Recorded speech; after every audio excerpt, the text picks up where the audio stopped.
This is the second part of three parts video on consolidation and settlement and its effect on constructed facilities. We'll be talking about effective overburden pressure.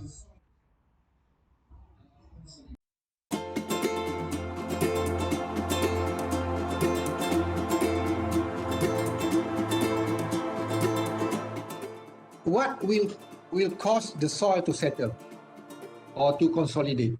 It is the loading or the burden that the soil that will carry on above it, that will cause the soil to settle.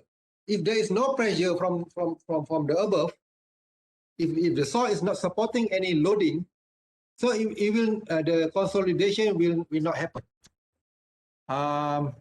So for us to better understand consolidation and settlement, we need to know a little bit about what we call principle of effective overburden pressure.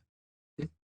So in this principle, when load is applied to a soil, applied on top of a soil,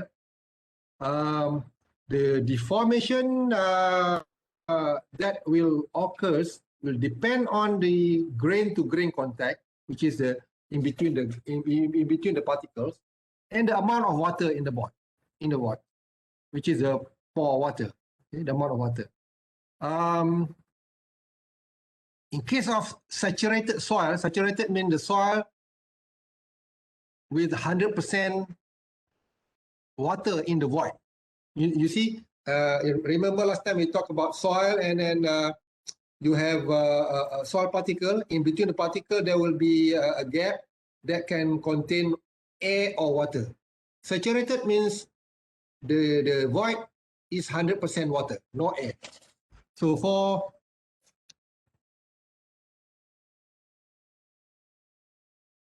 for saturated soil, the more permeable soil is, the faster the deformation under load will occur. There was a question from Noor. The original, the original is the one on the left. I think you are talking about the building just now. Yes, the original is on the left. Yes.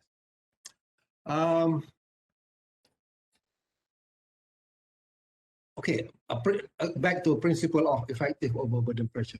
So only the intergranular forces is effective in resisting shear and compression. Therefore, it is called effective stress. So the effective stress is the controlling factor. It is the controlling factor. So when we do an analysis, we will study the effective stress within the soil when they are holding any, or when they are supporting any load. So you imagine I am the soil, I am supporting some load. So I want to know how much stress I am in, whether I can still hold, I can still support the load or not. So so my ability to support the load, or the soil ability to support the load, is called effective stress. Okay, effective stress.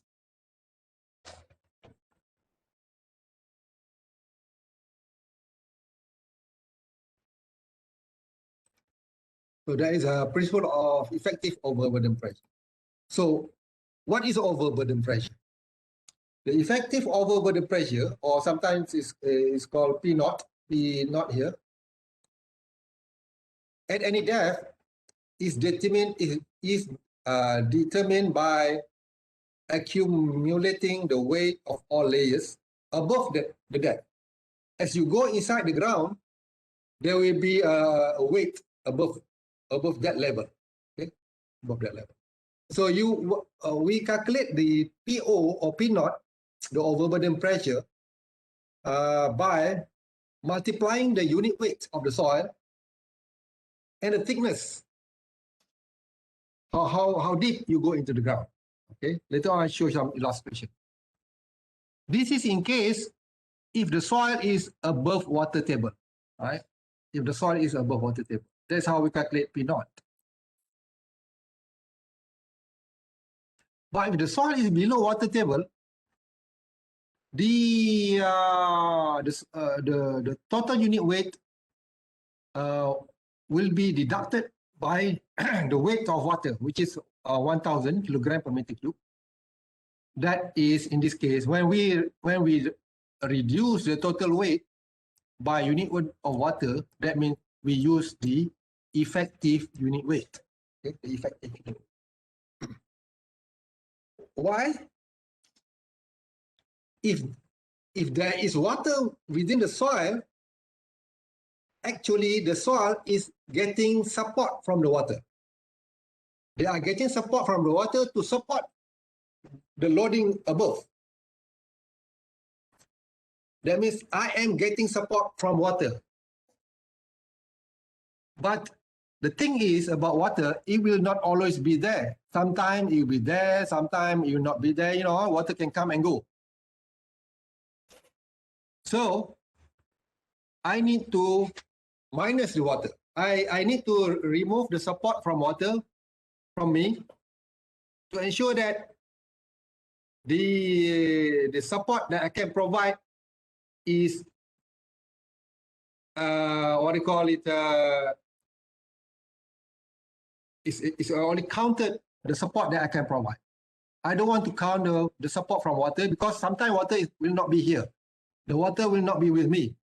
So I cannot count on the water to be with me all the time. So to be safe in design and analysis, we only consider my support, or in this case, the soil support. The soil ability to support weight from above. So this is what we call effective overburden pressure. So we want to know what will be the effective overburden pressure at the different level of the soil below the ground.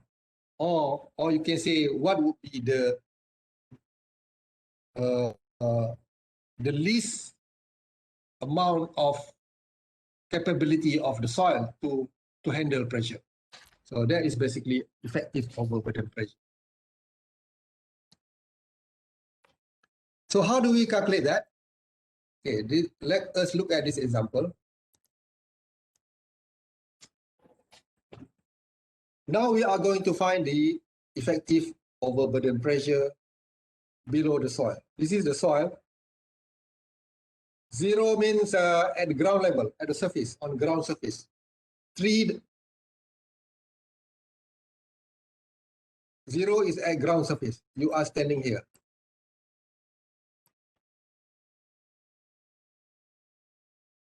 And then you go into the ground 3 meter.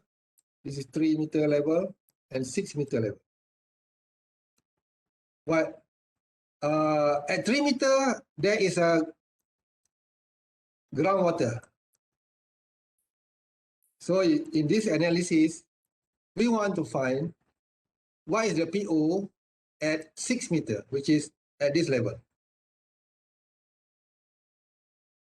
If I am down here,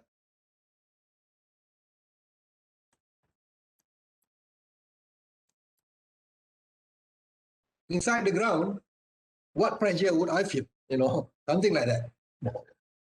From the soil above me. Okay, so the pressure will be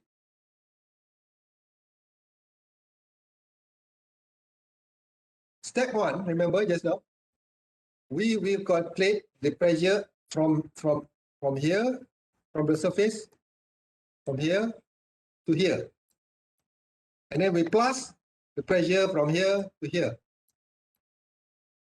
1, 2. That will be the total effective overburden pressure. So step 1, 3 meter, which is 3, this is 3, multiply by 17.62, which is the density or unit weight of the soil.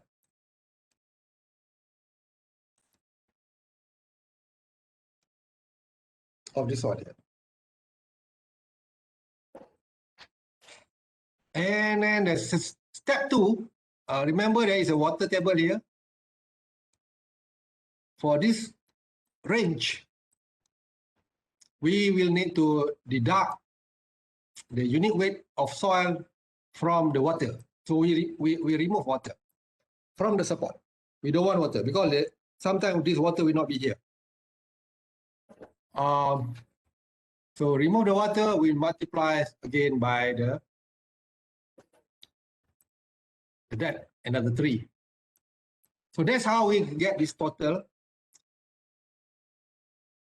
52 plus 22, and it becomes 75.72 kPa or kilopascal. Kilopascal or kilonewton per meter square.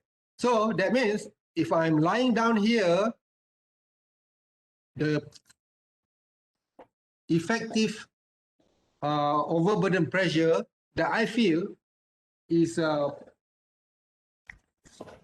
pressing on me would be 75 kilonewton every 1 meter square. So if I'm my body like this, you know, I'm lying down like this, my body. So you can calculate what is the area, what is the contact area between the soil and me. Then you can calculate what would be the pressure that I feel, right? I feel. So in this case, 75 kilonewton for every 1 square meter. 1 square meter. Or 7 ton. Imagine 7 ton, you know. If you lie down 6 meters below the ground, you will feel about 7 ton of weight above you. So that is the situation. So this 7 ton is what do you call it? Is the weight above you. Okay, but the thing is, if you don't do anything, above, you know, unless you come and put a building here.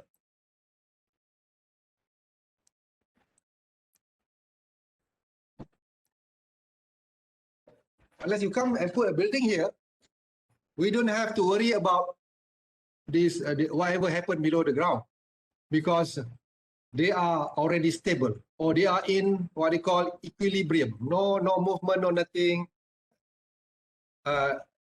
No disturbance, no extra weight. But the moment you come and put your building here, what will happen is that you introduce additional pressure, right? So when you introduce additional pressure above the ground here, and then now you are laying again down here,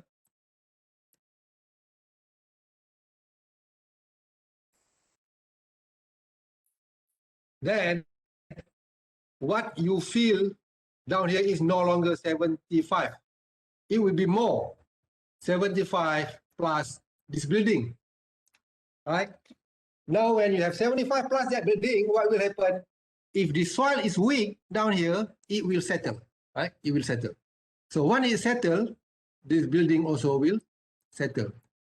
So that's the problem.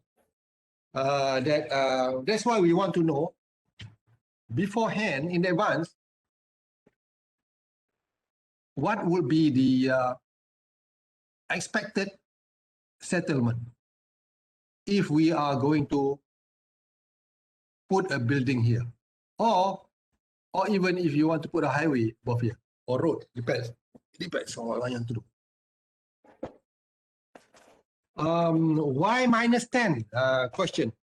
Y minus 10, remember I mentioned just now, we minus 10 for the depth below water table. This is below water table. This is the green dash line is water table, meaning if you excavate the soil here, up to here, you will find water here. There will be water. So below this dash line, we need to minus the water unit weight of water, which is 10. 10 is unit weight of water, gamma of water.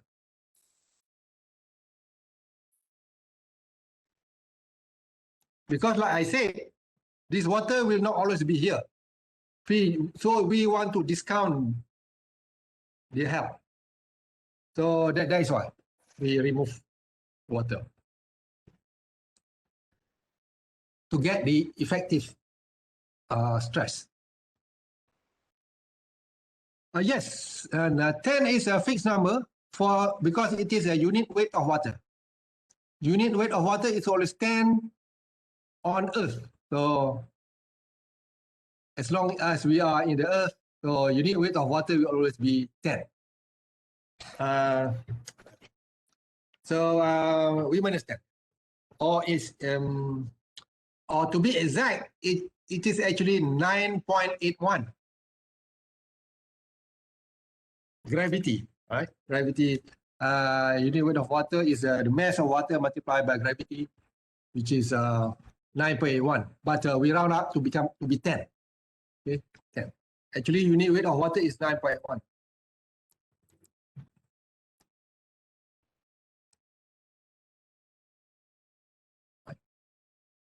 Kilonewton per meter cube.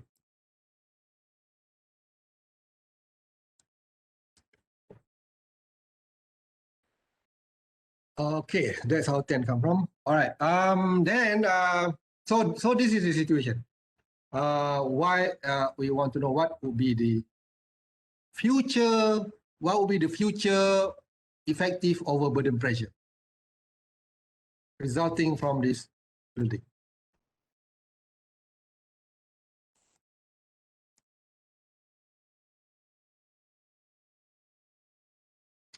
Okay, this exercise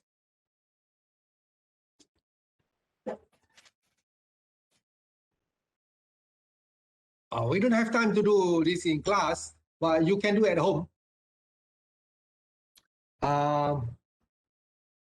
Similar to what happened just now, draw PO diagram and determine the overburden pressure at 9, 12, and 15. Right? based on this situation. All right, you can try to do this later on your own to draw a similar chart like this just now.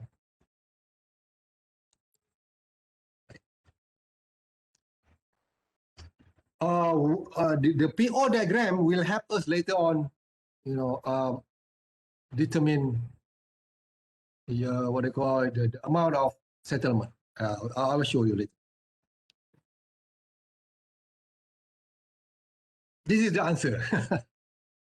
So from your calculation, if you get something like this, it's in your note, then you get the right answer, right? This is the pressure diagram from this exercise just now. That's basically the answer, right? Now this is a real problem, road settlement problem. So now you use this is the profile of your ground, the profile, the cross section of the ground. Now you want to have a road embankment. This is a road cross section, meaning you will have a car here moving. There will be a car or bus. There'll be a bus.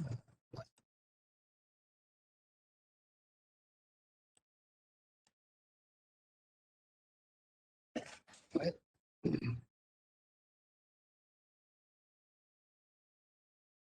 This is what do you call it? We try to calculate the settlement that will happen if this place going to be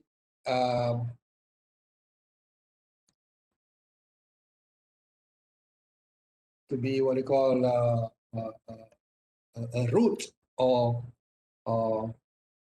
roadway above this ground. This is existing ground here. So we are going to have this roadway. This is the road. When the road level at 66, meaning it is 6 meters above the existing ground. 6 meters. So there will be 6 meter embankment. Okay? We need to top up the soil.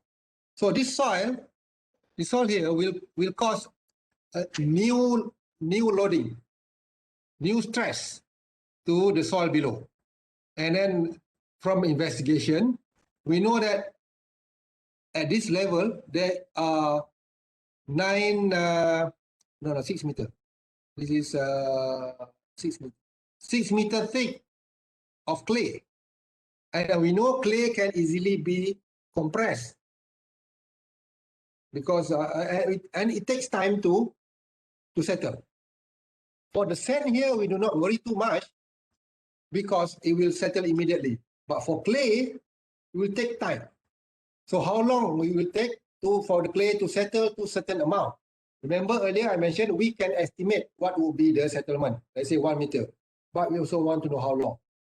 And can we expedite? Can we make it faster so that I can come and construct my road now because we urgently need this road for whatever reason, for new development, things like that.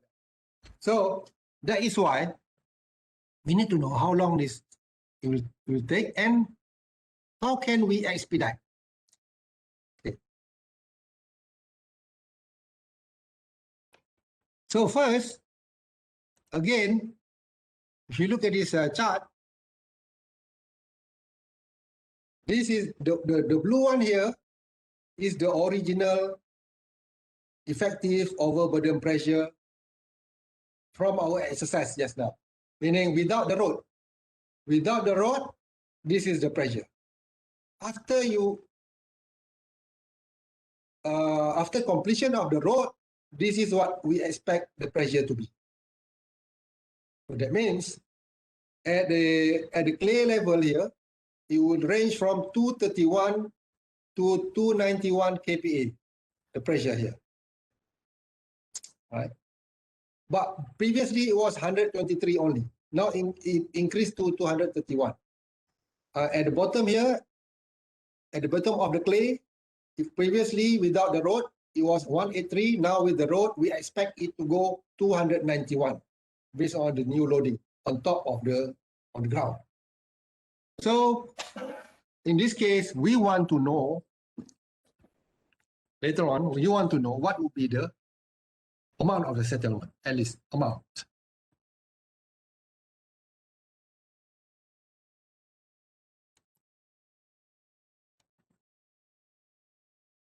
Okay, but before we can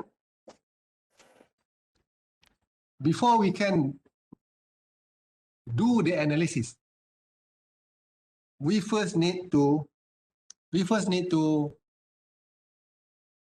know. First, we need to know if the soil, if that clay soil is what we call normally consolidated or over consolidated. Either one. Either is normal or over. Normal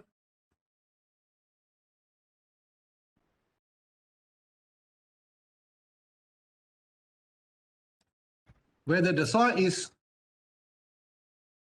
normal or it's over consolidated. That we need to know. How do we know whether they are normal or whether they are over consolidated? So the definition of normally consolidated is the present PO. Okay, remember, the present PO is the maximum pressure that the soil was subjected since the past. We can say that the soil is normally consolidated, but it will be what we call over consolidated if the present PO is less than the maximum past pressure. How can this happen? Present PO is less. We thought that when we put our building, the PO will increase. Okay, it may increase from the present situation, but in the past, the soil below may have been exposed to higher pressure. How can that happen? At least there are two situations. One, the area was used earlier as a storage for sand or for soil or for rocks, whatever, and then they remove. Now they have been removed from the area. Meaning earlier there was some loading, the soil was supporting. Or there could be a very big flood. The water or the flood water was like 5 meters or 6 meters. So this water was the pressure to the soil. Now there's no more water. So that is why the present PO is less. Meaning the soil has experienced heavier load before. Now the load was removed. So that is over consolidated. And the other one is pre-consolidation pressure. Pre-consolidation pressure is the maximum effective pass pressure. This one can be determined from tests, from lab tests, from the lab, right? The PC from the lab. From the lab test, we know what would be the maximum effective pass pressure. So the definition again is if the present pressure is equals to previous or more, equals to or more than the previous maximum pressure, it is normal. If our present PO is less than previous maximum, meaning previous experience, then it is over consolidated.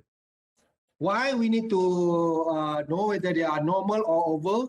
Because we use different formula. That is all. We use different analysis to calculate the settlement amount.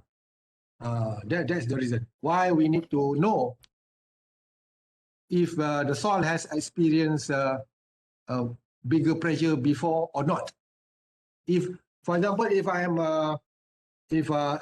am new to play football, so meaning I need more training. I will go through different scheme of training. Somebody who used to play soccer or football for 5 years, so they know how to kick the ball already. So they have different training. So the same here, if the soil is normal or never been exposed to higher pressure, we use different formula. If the soil has been exposed to certain higher pressure before, we use different formula for calculation. So basically that is all. Why we need to know whether there has been, they are normal or over consolidated. Okay.